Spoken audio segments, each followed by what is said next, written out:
So let's start with what investors should look out for and what the management team said about their previously completed quarter, which they reported on April 24th, 2025. So the management team said about the quarter that their growth was as a result of their unique full stack approach to AI. This quarter was super exciting as we rolled out Gemini 2.5, their most intelligent AI model. And that's important to consider. Companies like Alphabet, the management team went on to say that Google Search saw continued strong growth, boosted by the engagement we're seeing with features like AI overviews, which now has 1.5 billion users per month. And Google Search is still growing, surprisingly.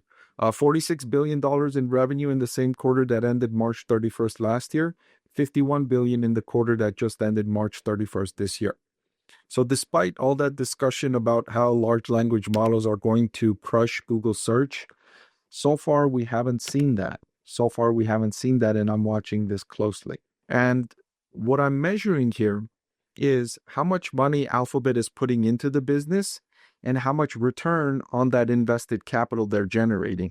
And what I look out for is a business where when they increase how much money they invest in the business, the returns start to decline. And that demonstrates to me that they're running out of profitable opportunities to make investments. So let me share with you my proprietary discounted cash flow model. The fair value of this stock today, I believe it's worth $212 a share. The current market price is $180 a share.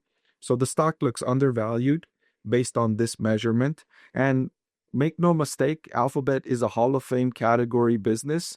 And these kinds of businesses I would rate as a buy, even if they're trading at a fair value. So Alphabet's forward price to earnings ratio at 19.5 is near the lower end of where it's been going back to January 22. So it looks undervalued according to this metric as well.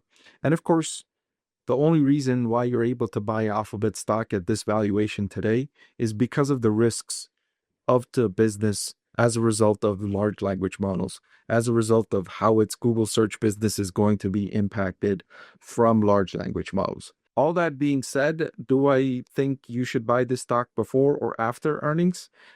Usually, if you've been watching, I say to reduce the risk, you do half and half before earnings and half after earnings is my standard answer to that question.